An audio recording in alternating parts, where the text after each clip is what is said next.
So karon nangadto mi sa babaw kay mag survey na tong kuan Buhiko company electrical diri sa Bohol. Tara na sa bar, tara na. Dali na dugi.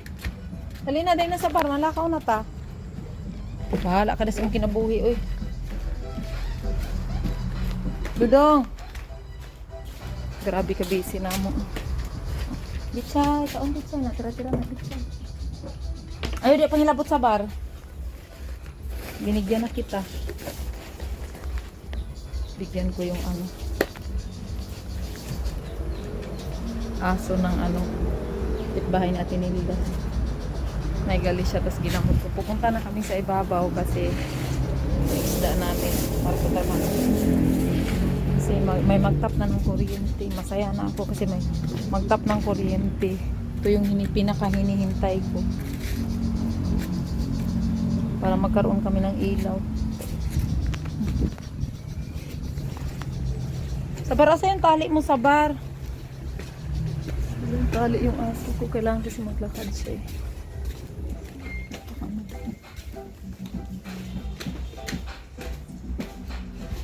Galing pa ako ng merkado. Saan ko yung tali niya? Naku, nawala yung tali niya. Ay, nandoon. Naiwan sa kusina. Ay na dun sa bar. Kasi, gintay na sila.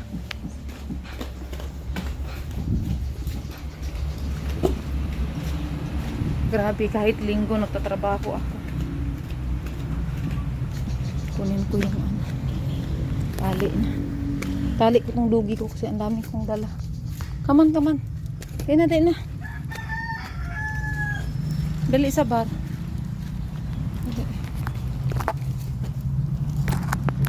Dali na sa bar. Dali na, good. Ganyan ka. Dali na. Ganito si Sabar, oh. Ang kulit talaga niya. Dito. Ay, hinihintay na tayo ng mga tauhan doon. Tara. Kargahin ko pa siya. Apunta doon. Palabas sa highway. Tapos ito pa yung dala ko. Tara. Bakat ka. Nakadudong. Sana may pidikat. Sasakay kami ng tricycle kung sana. Ang tricycle. Medyo malayo-layo pa kasi. Dali na, dali. Let's go. Dali na. Ayan, maglalakad kami dito sa kalsada. Come on sa bar. Dali. Ito na lakad lang tayo. Wala tayong tricycle.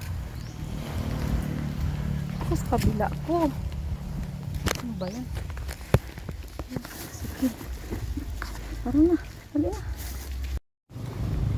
So, ganito dito, naglalakad kami araw-araw, Monday to Friday, din Saturday and Sunday. Kahit Sunday, pupunta ako sa property namin para magbantay. So, ang lagi kong kasama yung aso kong si Sabar, na napulot ko siya. Pakyat kami ngayon kasi magtap na daw ng kuryente yung taga Buhiko. So ito na yung aso ko. Yan yung lugar, property namin papunta doon. So ayan, tangay-tangay ko siya. Dali na Sabar. Ang dali. Come on, dalhin mo yung ano mo. Yung lubid mo na. Dalhin mo ha. Yan, dalhin mo lang. Bit-bitin man la. Okay lang yan. Dali na Sabar, oy. Hindi ko mahawakan yung tali niya. Kasi tanggalin natin nak. Tanggalin ito yung tali mo kasi wala namang klase ngayon eh. Walang masyadong sasakyan. Dali na, let's go. O dali na. Huwag na kasi mag-aamoy-amoy. Ganyan siya. Inaamoy siya ng mga aso. Maglalakad kami.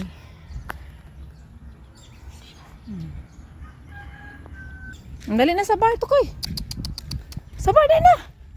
Nauwi na. Dali. Sabar, dali na. Yan, takbo siya oh. Bait nitong aso na to eh. Yan. Lakad lang. Diri ka sa gilid, huwag ka pa gitna. Ka sa gitna ha. Kasi may sasakyan. Wala nang arte-arte sa mundong ito. Yan, may dala pa akong isda oh. So ayan, malapit na kami sa school kasi yung lupa namin sa likod siya ng eskwelahan. Meron siyang daan na sarili naming right way papunta sa lupa namin. Pero nagsi-shortcut lang kami dito sa may school, elementary school sa Bagakay. Yan ang elementary school. So, nita, oy, kay alas 9 na. Maghintay kami sa mag-ano ng kuryente. Halika na dong sa bar. So, di anami diri. Nita. Init kayo. Dali na dudong sa bar. Dudong. Ako iro. Iro na ako. Dali, takbo, takbo. So, diyan kami papasok sa elementary. Sa unang gate. Pero feeling ko nandoon na yung mga trabahante. Walang trabaho pag Sunday. Pero yung magtap lang sa ano, sa kuryente namin. Kasi 1 week na lang ako dito ulit. Hanggang ano na lang ako. Sunday. Tapos balik naman ako sa Dumaguete. Tapos Dumaguete, after Dumaguete doon sa amin sa Bais. Kinabukasan ng Lunes. Punta naman ako ng Cebu. Kasi pick upin ko na yung darling ko sa ano, sa airport. So yan. Ito yung elementary school. Santo Domingo Yana Elementary School. Yan. Ganito siya kaganda at kalawak. So, sa likod nito, doon yung lupa namin. So, ito yung buhay ko dito sa Bohol. Kadalasan, yung damit ko, sobrang dumi. Dahil umuupo ako sa lupa, sa simento, nakapaa pag umuulan. Ganun talaga ang buhay pag mahirap lang tayo. Hindi tayo mayaman. Lahat ng kaya mong i-donate na suporta sa mga trabante. Dahil wala naman kaming engineer, wala kaming architect, wala din kaming foreman. Palagi lang akong update sa ano namin, sa partner ko. Halika na sa bar. Ayan. Yung aso ko ang bagal maglakad sa likod ko. Tapos may ipapakita ako sa inyo. Malapit na kami doon sa bahay namin na pinapatay. Mayroong malaking uod. Tingnan, grabe ang laki ng uod. Super laki. Green. Ayan oh. Super laki niya. As in. Yan. Ayan, malapit na kami. Doon lang sa among balay. Hapit na may maabot.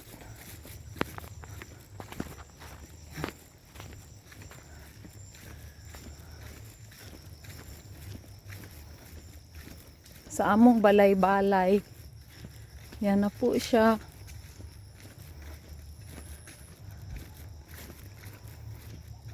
Yan na po yung balay-balay namin. Bahay-bahayan. Di pa naman siya tapos. Yan pa lang kasi hindi pa pwedeng magtayo ng final na kalaki. Yan.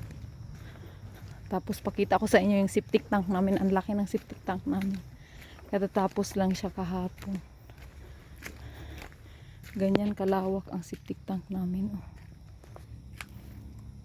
Tapos ang lalim pa nito, lampas tao.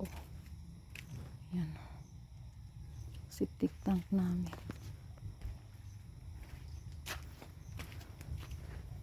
Yan. Yan yung bahay. Kuryente na lang talaga ang kulang. Kuryente na lang ang kulang sa bahay namin para ma-install na yung trusses na atip gawa sa bakal. Tapos nagpapagawa pa kami ng sarili naming poste dito sa loob ng property namin kahapon. So yun talaga yung mandate ko sa mga workers na magtayo kami ng sariling poste sa kuryente namin along the road. Para yung kontador namin, yung kwentador namin sa kuryente, dito din itatap. Yan, ang pinagawa ko kahapon. Yan. Buhos. Tapos, kay wala may trabaho karon, no work today, Sunday. So,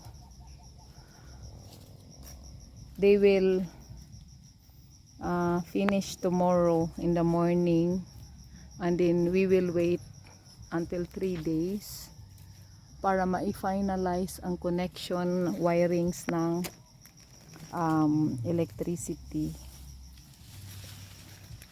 So dyan yung way ng pinalinis ko kasi dyan dadaan yung kuryente in between doon pa sa malayo sa pinaka boundary ng lupa namin, doon sa kalsada na yung beside doon andun yung poste kasi ng mismong Meralco or Boheco dito sa Bohol. Yan. So maghihintay na lang ako sa mga tauhan na mag-tap ng kuryente at the same times kasama na yung pagkabit sa outlet, breakers, and then lights. Kasama na yan lahat. Sisit up na nila ang wirings. Ang breaker namin is napag-usapan namin ng partner ko na hiwalay ang one breaker for the washing machine, one breaker for the aircon, lights, one breaker sa kitchen namin in case na meron kaming mga electrical kitchenwares, and then meron din kaming dalawang breaker na gagamitin lang namin sa mga cement mixer, concrete mixer, welding machine, lahat na mga tools. Meron kaming dalawang breaker para lang doon. Then maraming breaker para separate lahat to avoid of kanang mga explosion. Isa doon sa napag-usapan namin ng partner ko. So sa equipments pa lang, ito maliit lang to. Itong inuna namin para meron siyang room, pero ito guest room to 12 feet by 12 feet ang lapad ng room with hallway. Then ang buo nito kasi ano lang to ito lang yung pinauna namin para mayroon kaming matitirahan while i-continue namin yung pinaka final square meters nung bahay na ipapatayo namin. Kasi we are planning, I think, for rent soon, maybe kasi magpapatayo din kami or either ito yung final na bahay namin, then magpapatayo kami ng second story apartment house for those kanang mga friendship niya na mo visit diri, mag-travel diri. So maliit lang ang rent, instead na mag-hotel sila na grabe per day ang labanan ng rent. So we will offer ngayon nag-ano na kami nag ano na siya, some of his friends na mag-travel. So sana maging okay ang lahat dahil hindi rin madali ang pera. So ngayon naghihintay pa lang ako sa mga taga-electrical magkakabit sa kuryente namin. Ito yung pinaka-wait ko na pagkakataon kasi hindi rin naman ako komportable doon sa inupahan ko dahil nahihiya ako sa kanila dahil hindi ako pwede naman pero nahiya lang akong mag-overnight ng ilaw, nahiya akong maggamit ng mga any electricity like heater. So dito kaya kong tumira dito kahit ganito pa lang kasi sanay naman ako sa mahihirap na buhay. As long as may grills na yung windows namin, meron na siyang atip, of course, gated na yung sliding door namin at saka main door, gated na siya. Even wala pa namang na set up na glass window and glass doors, okay lang, makakatira na ako dito hanggat may kuryente. Kasi meron na kaming septic tank.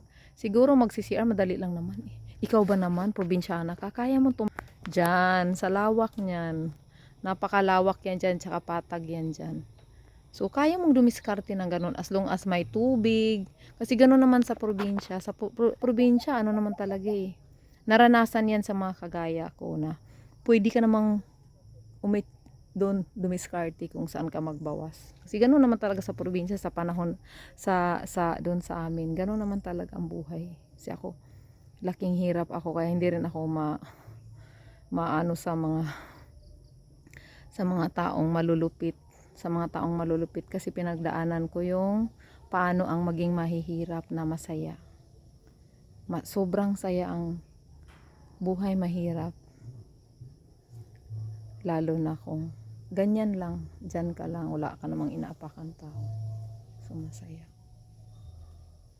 So, ang tagal.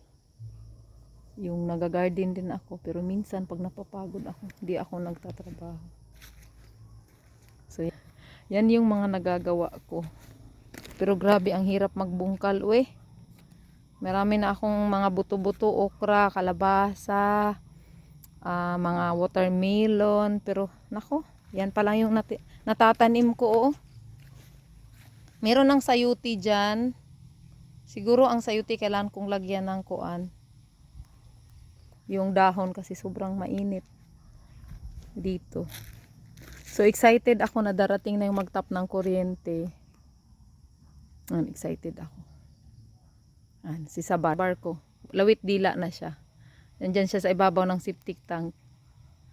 Yan. Yung septic tank namin, halos, ang lapad niya, meron siyang nag-overlap siya sa hole ng, I think, 5 inches. 5 inches yung overlap niya. Ang lapad niya siguro, 8 feet by 10 feet ang lapad. Yung pinaka hole niya sa septic tank. So yan ngayon ang kabisihan ko ngayong linggo. Tapos mag-itemize pa ako sa ano na daw sila. Papunta na daw, nag-text na yung taga Buhiko company. So super excited ako, medyo mahal kasi ang estimated all in all doon sa pagkabit is nasa 30,000 plus kahapon about 30,000 din ang mga electrical items, mga outlet, breaker, mga ambot, hindi ko alam, mga pipe, sobra, hindi ko alam kung anong mga tawag doon, napakadami, ang liliit ng mga abubot. So ngayon itemize ko siya, i-separate ko yung mga spare, yung mga extra kasi bumili, kaya siya umabot ng ganong halaga, nasa 30, almost 30 kasi bumili pa ako ng mga extra outlet, extra lights, bulb, yan yung mga extra. So siguro mga nasa lang 26,000 dito sa lapad ng bahay na to. Kasi maraming bulb na ikakabit kasi yung partner ko sanay siya sa daming bulb sa living area, sa porch area, maraming outlet at least. Yun yung request niya. Kahit sa room, maraming ilaw, 4 to 6 bulb. Tapos sa hallway, 2 bulbs. So, napakadami. Tapos iba pa yung sa outside lights for overnight. Kasi kailangan ako, sa pamilya ko, meron kaming overnight. Paikot sa buong bahay namin na lights. Kasi for safety. Makikita mo yung kung ano yung mga mangyayari sa labas overnight. Makikita mo kung sino yung pwedeng mag-trespassing. So, yan lang yung maisi-share ko sa video ko. Gumagawa din ako ng YouTube channel. Sana mapanood nyo kasi isi-share ko din yung seryoso at mahirap na pamumuhay na masaya, tahimik. Basta ang sabi ko, tahimik, masaya. Pero ganyan lang, mahirap ang buhay. Simpleng pamumuhay lang. Ang mahalaga, makakain tayo ng tama, malusog, wala tayong sakit. Ang pamilya natin, mga kapatid natin, lahat ng kamag-anak natin, okay na yan. Hindi na kailangan, sa part ko, hindi na kailangan mangarap ka pa ng mga luxury materials na siya din siguro posibleng magpapabago sa pag-uugali ng isang tao. Or kung meron ka namang mabuting determinasyon sa buhay, hindi ka lilihis sa masamang pag-uugali at masamang pamamaraan. Happy Sunday to all.